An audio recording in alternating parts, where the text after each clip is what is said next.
The war was costing the Ottoman treasury millions of gold liras that it did not have. The soldiers needed to be paid, the cannons needed to be cast, and the ships needed to be provisioned.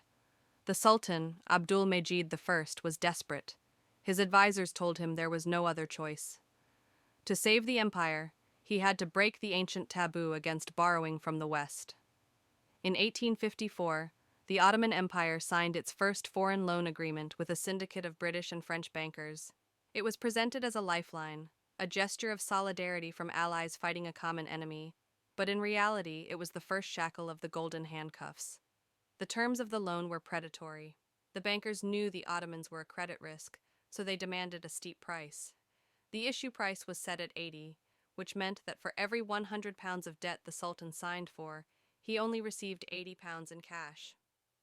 The bank kept the difference as a commission and a risk premium, yet the empire had to pay interest on the full £100. This was the original sin of Ottoman finance. They were borrowing money at an effective interest rate that was punishingly high, while receiving far less cash than they actually owed. But the cash that did arrive in Istanbul felt like a miracle. Suddenly, the army could be paid, and the immediate crisis was averted. The Russians were eventually defeated, and the Sultan felt a rush of relief and power. He believed he had discovered a magic trick, that with a simple signature on a piece of paper in London, he could summon fleets of gold to his doorstep.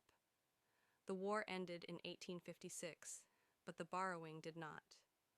The Sultan and the Ottoman elite had tasted the forbidden fruit of easy credit, and they became addicted instantly.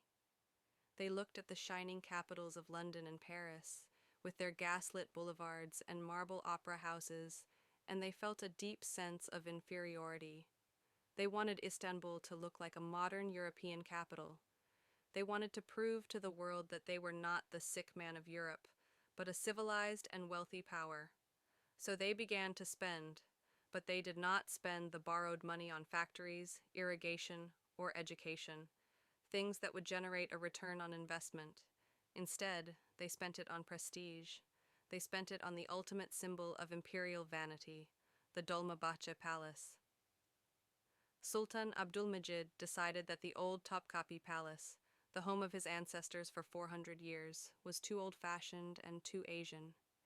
He wanted a palace that rivaled Versailles, one that would make Queen Victoria herself jealous. He ordered the construction of a massive edifice on the shores of the Bosphorus, filled with 14 tons of gold leaf and the largest crystal chandelier in the world, a gift from the British Queen. The staircase was made of baccarat crystal, the carpets were silk, and the walls were lined with Italian marble. It was a breathtakingly beautiful building, but it was also a tombstone. It was built entirely with borrowed money, while the peasants of Anatolia were still scratching a living from the dry earth using wooden plows. The Sultan was importing crystal from Bohemia and gold from France to decorate a house he could not afford. The cost of the palace alone was 5 million Ottoman gold liras, the equivalent of a quarter of the entire yearly tax revenue of the empire.